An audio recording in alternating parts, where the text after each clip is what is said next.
Greetings for the day. Welcome to another session of Multimedia Technologies. My name is Mohammad Rahmat Ali.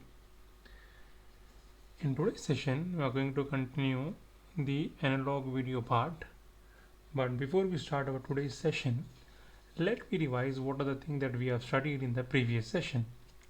In the previous session, we studied about the what you call the visual representation, the 7 points that we have seen, and we have seen some part with reference to analog video. Now in today's session we are going to continue the same part with reference to analog video. Now when we talk about any of the video streaming platform or any of the video or any of the motion picture, like in the previous sessions we have seen, it's all about the pixels, color management and video management. Now with reference to that, the video that is being placed one after the another is to be segregated and being analyzed. For an example, a normal camera by which a movie is being shot, or any of the movie is being shoot with any of the camera that has normal frame of 18 frames per second. It had 18 frames per second in the previous time when the black and white movies was to be made. Then later on the technology has improved. At the time of Bruce Lee, when an action movie, I don't know the name of the movie, but at that instance 24 frame camera was being used. 24 frame camera per seconds was used, and that too it was being used just for the sake of, for the purpose, like what are the shot that he has given, what are the action scenes that was been done, that can be shooted in a slow motion, because the action moves were such that each of the frame was to be segregated and each of the frame was to be analyzed so that a proper picture framing can be done. Now in nowadays 24 bit, 24 frames per second is a normal camera nowadays. With reference to the recent video that the improvement in the recent video that you are seeing with reference to any of the platforms like short video for platforms, with reference to YouTube short, with reference to Instagram, with reference to reels, with reference to the different platforms, there you can see most of the people are using slow motion type of video. Now how it has been shot, that has been shot with reference to the frame and delay in frames. See, when you pause a video, when you play a video, when you play a video in a fast forward mode, when you play a video in slow motion, the frame size is the main factor in all of these things. And also if at all, if you see in many of the things, the video will be moving very fast, but it looks like it is going on a normal pace. Also with reference to those camera which are being recorded for day long for an observation of any of the things, if at all if you observe that particular frames, that frames are being fast forwarded in such a way that it looks like a movie. Like for example, decomposition, or like decomposing a body, or growing of a plant, or what you call as moving of clouds, or construction of any of the building. At one place one camera will be placed and it will record every of the thing. That one day video can be converted into a second or 2 second type of a video, and you all agree with all of these things. Like it is all with reference to the time relay and time frames. Okay, how this has been done? This has been done with reference to the frame size and the bit by the frames it is been capturing the video.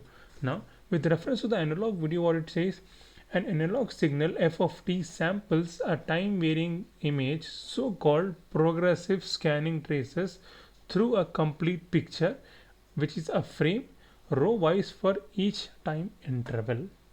Now when you fast forward a video, when you play the video in a slow motion, how the things will be done, all of the things will be done with reference to the frame and the interval between those frames.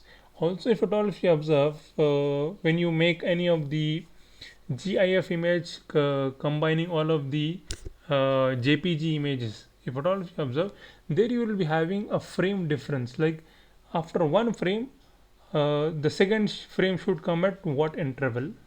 That interval should be maintained. So that is with reference to the analog video. We'll see in the further points. In TV and in some monitors and multimedia standards as well, another system called interlace scanning is used. Now what do you mean by this interlace scanning? In the sense that frame will be divided into two parts, even and odd numbers. Just for an understanding, I'm telling you, even and odd numbers will be segregated in such a way that it looks like the image has been divided into two parts. The first part, second part, first part, second part, first part, second part. Like one frame will be divided into the number of rows. First row is even, or first row is odd, second row is even, third, fourth, fifth, sixth. Now the odd rows will be segregated and even rows will be segregated. Now this is how the things will be done, or this is what we call as interlacing type of things. Now here what it says, the odd number lines are traced first and then the even numbered. Now with reference to even numbered lines are traced, the result is an odd even field with our two fields. Like for example, like even and odd make up one frame. Like segregation of those two things will make two frames, and if you combine all of these things, it will make one frame. In fact, the odd line starting from one and ends up at the middle of a line. Like for the first thing, like I'll show you in the picture, the first line that is coming, it will go half of the way, then it will get disappear, and the last line, it comes from the half of the way. Okay, this is how interlacing will be done, so that the picture will not get distorted, the picture will not be disturbed. Okay, I'll show you the picture now.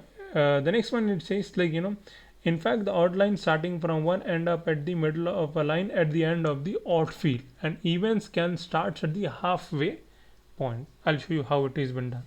Now if at all if you observe, like see, the first line that is been coming over here, it has finished over here, and the last line, it has started from over here and it has ended over here.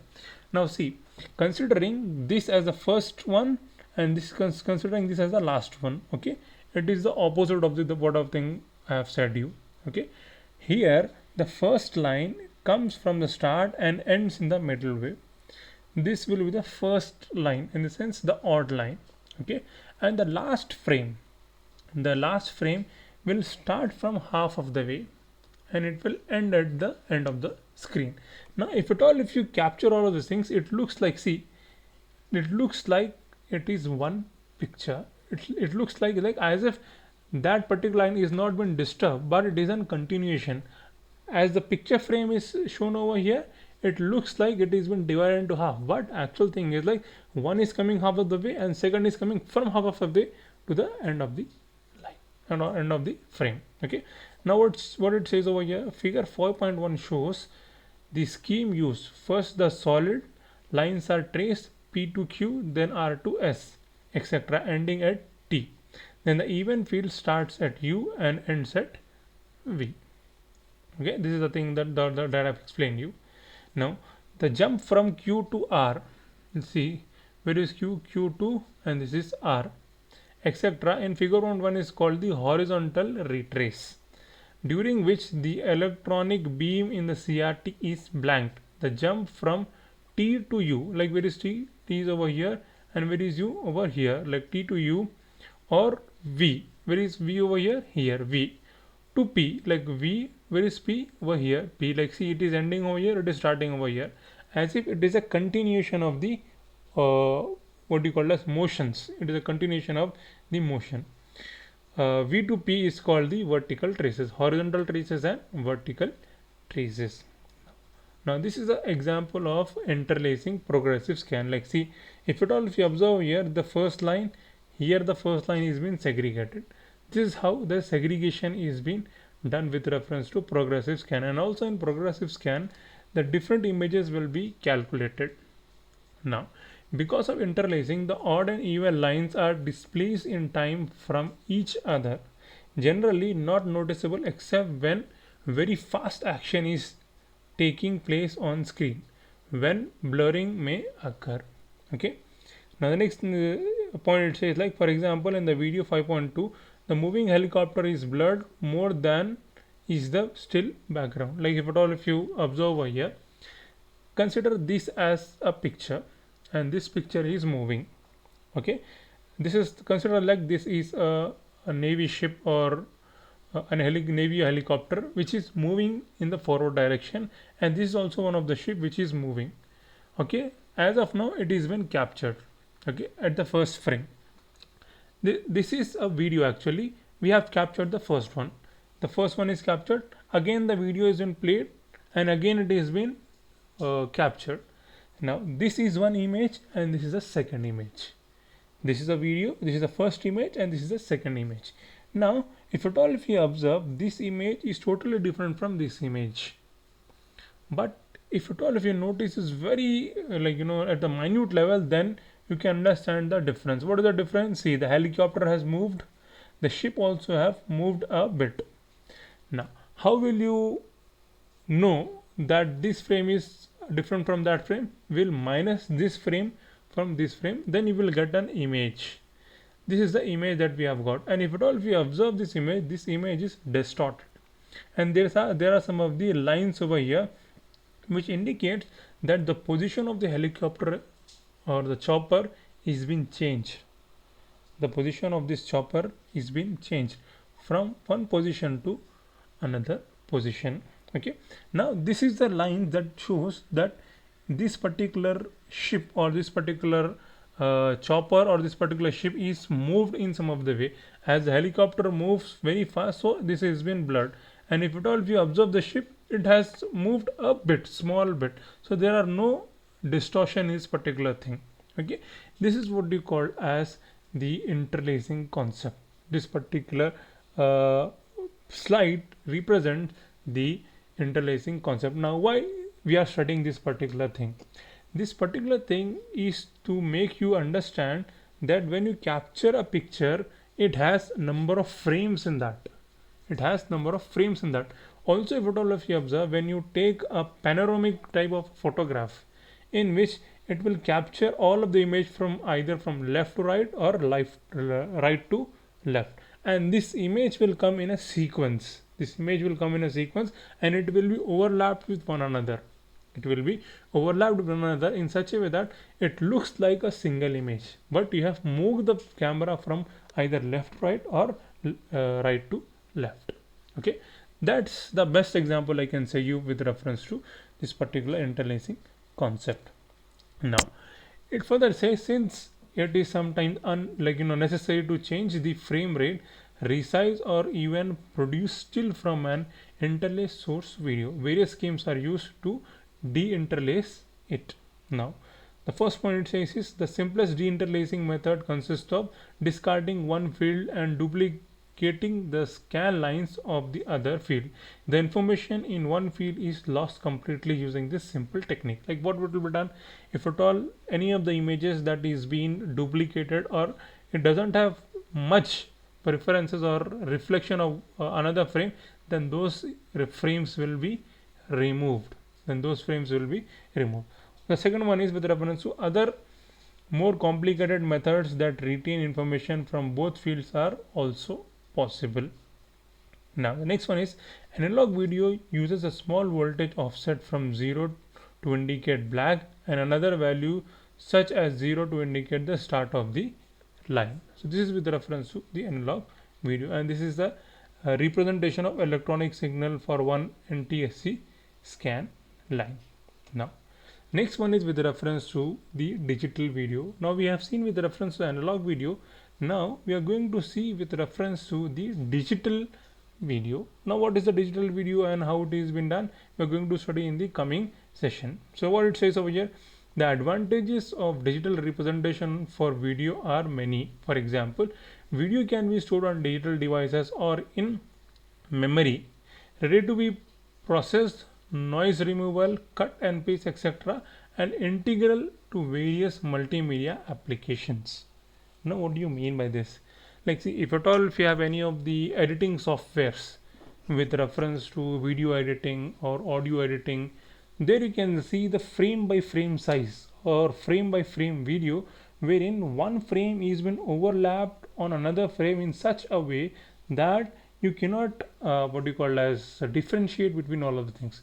If at all if you have a good hands-on experience on video editing, or if at all if you have gone through from any of the video editing, or if you have seen any of the marriage cassettes, there you can clearly observe, the animation, the graphic that it puts, the face changes that it does, and everything is with the reference to the digital video. Now what it has been done, if at all if you stop at any instance of time, you can segregate those things and you can include your own pictures in that particular video, whereas it is not that much possible in analog videos, whereas it is very much possible with reference to the digital videos.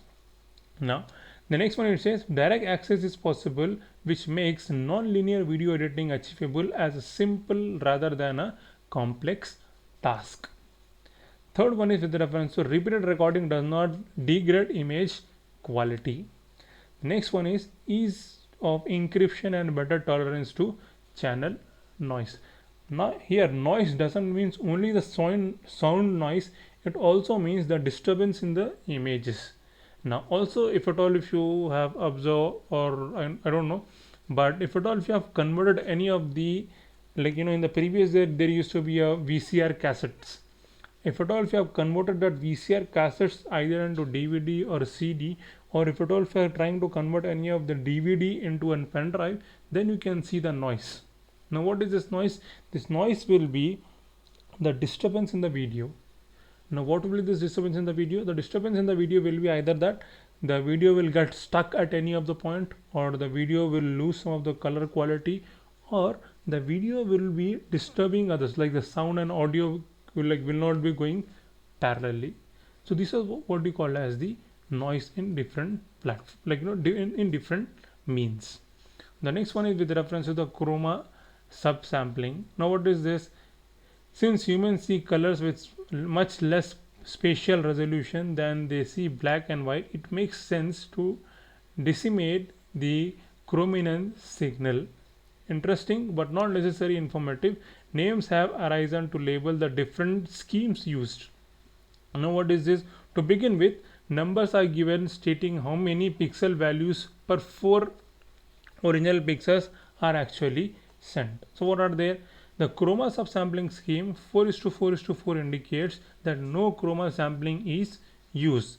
Each pixel's Y, CB and CR values are transmitted to 4, like 4 for which of Y, B, CB and CR. Okay. Now this was all about the analog and digital video. I hope you understood something from today's session. Like it was just a brainstorming session with reference to the what you call as the analog and digital video. Hope you have understood something. If at all if you have any doubt with reference to today's session, please ping me at ramat_ali2@radio.com, or we can have a doubt clarification session either in the college or online, but mutually decided. Until the next class, take care and see you in the next session.